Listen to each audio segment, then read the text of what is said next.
students. Myself, Dr. Chitra. Today, we are going to discuss about the first lesson of your economics, the story of village Palampur. Before going in detail about the story of village Palampur, I would like to explain about what is economics because this is new subject to all of you.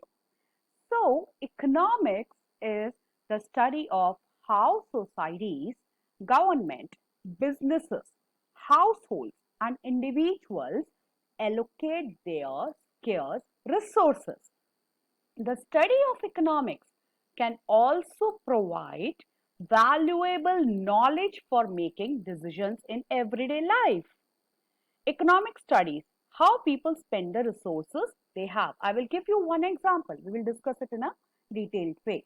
For example, let's say Pragnya wants to buy 10 toffees and 2 chocolates and she has only 15 rupees with her, and one toffee cost her rupees 1 and one chocolate cost rupees 5. So how many chocolates and toffees she can buy? So to buy 10 toffees and 2 chocolates, she requires 20 rupees. But she only have 15 rupees with her. So she must buy less than what she wanted. She can buy, she has two options now. Okay. She can buy 10 toffees and 1 chocolate, or she can buy 5 toffees and 2 chocolates. She is faced with two choices now. She cannot buy what she wants because she does not have the much money. She has to make decisions on how to spend her rupees 50. Pragya had just rupees 15 with her, but what she wanted? Rupees 20 to fulfill her want. She has to decide to buy less toffees and less chocolates. So economics study the same, how people spend the resources they have. Money was a resource for Pragnya. She had to choose between the number of toffees and the number of chocolates she could buy. In the same way, every person must choose how to use their resources. Everyone wants to be happy. So they use their resources in a way so that they can be happy. So economics is all about to effectively utilizing the available resources so that everyone will be happy. I think you understood the crux of the subject economics. Now we move forward with your chapter 1, the story of Palampur. Okay, so I will give you one overview about the story, that what exactly is the Palampur village looks like. The purpose of the story is to introduce some basic concepts relating to production, and this we do through with the help of the story of an imaginary village called Palampur. This Palampur does not exist. This village does not exist. This is an imaginary village which has been created to make you understand about the different kind of a production processes which takes place in the country. Okay, so Palampur is well connected with neighboring village and towns, Raiganj, a big village which is 3 kilometers from the Palampur. Shahpur is the nearest small town to the village. Palampur is fairly connected with all the well-developed system of the roads, transport, electricity, irrigation, sports, and schools and health centers. The village has about 450 families. Okay, so there are around 450 families. It's not a big village, it's a small village only. So 450 families were there and belonging to several different castes. The 80 families are of a upper caste and who owns the majority of the land in the village. And the houses of these upper caste people are some of the quite large and are made of a bricks and with the cement and plastering. The SC, the Dalits, comprise 1/3 of the population and live in the one corner of the village and in much smaller houses, and some of which are of mud and straw. The story of Palampur takes us through different types of that production activities in the village. And mainly the activity of production basically in Palampur is farming. In India, farming is the main production activity across villages. Other activities such as small scale manufacturing, dairy, transport, etc. carried out on a limited scale. Okay, so the we shall take a look of both these types of activities after learning a few general things about the production. So this is a crux and overview about the Palampur village, that how it exactly looks like. So now we move forward with the first part of your, or I will first explain you that what are the things which we are going to study in the story of Palampur. The story of village Palampur is going to cover the requirement of production, that is the factors of production. In this that model you can see that picture is showing the requirement of production, that what are the factors of production, what kind of a farming activities are done by the people in this village, and non-farming activities, what are the non-farming activities they are doing. So we will discuss all these things in detail in this chapter.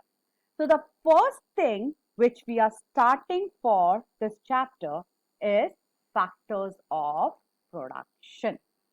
Okay, so before describing the factors of production, I will show you this picture. You can see as factor of production we have land, labor, capital, and we normally call input and the output. I will give you example and then I will explain that what exactly is the input and the output part. That, for example, if I have to make a Maggi, okay, I have to make a Maggi.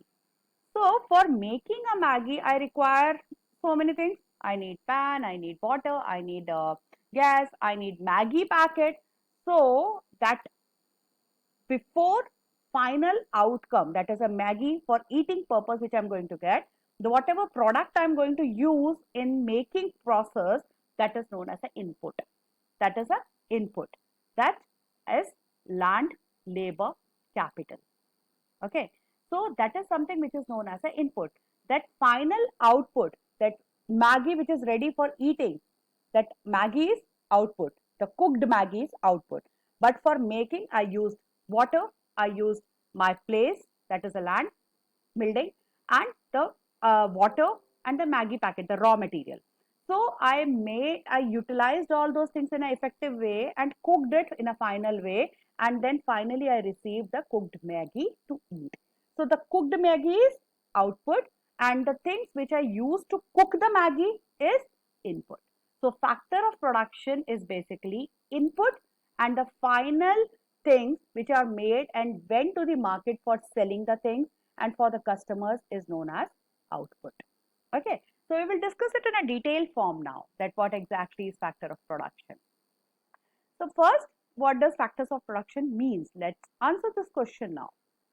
If you see this tractor and the man, this tractor is known as capital, and the tractor where he is driving this particular tractor is the land, and the man who is driving this tractor is labor, and the person who is combining all those things together, that person is known as entrepreneurship. Okay, or entrepreneur. So factor of production are all the things that are needed to make a commodity. There are usually 4 types of factors of production: land, labor, capital, and human capital or entrepreneurship. Okay, so in your chapter we have all these 4 important factors of production, and I will explain you this factor of production with the example, one example. For example, Ambu want to build a toy car. Okay, She wants the toy to be a race car. Hmm? She cannot make the toy car out of nothing. If she don't have any kind of a product with her or a material with her, how can she make a car? She cannot.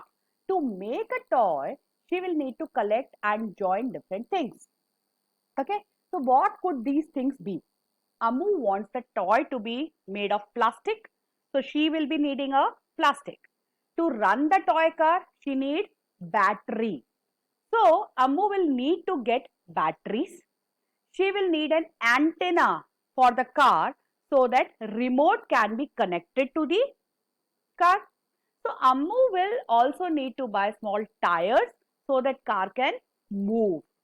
As you can see, Ammu will be needing many things to build a toy car. So plastic batteries, antenna, tire and many other things will be needed by Ammu to build the car. So factor of production are all the things that are needed to make something. Ammu needs plastic, battery, antenna, tires, etc. So this is something which is basically known as factor of production. I will give you one more example. Let's take another example. A girl, Akshara, wants to cook a Maggie and wants to eat a Maggie. Okay. So to make the Maggie, she will be needing to buy a packet of Maggie. She will need a pan. She will need water and she can cook the Maggie. Then only she can cook the Maggie. Only when Akshara has all these things, she can cook the Maggie. Without them, Akshara will not be able to cook and eat the Maggie. Okay. So factor of production are the things that are needed to make something. Ammu needs plastic, battery, antenna, tires, and Akshara needs Maggie packet, pan, water. So these are the factors of production that they need to make and what they want. For Ammu, the factors for production are everything that she needs to make the car. For Akshara, factors of production are everything that she needs to cook the Maggie. Understood? So this is something which is basically about the factors of production. In this lesson, you will learn about the four main economic inputs known as factors of production needed to produce all goods and services in an economy: land, labor, capital and entrepreneurship. Let's begin with the first step or a first factor which is known as land. Land, when people speak of land, they only mean the surface of the earth. In economics, land covers many other things as well. Land in economics talk about the natural resources of earth. They also mean that they are free gifts of nature. No human effort has been used to make or alter them. The surface of earth is covered under the land, but so are other things. Land even talks about what is below the surface of earth. Things such as iron, gold, coal are all found under the surface of the earth.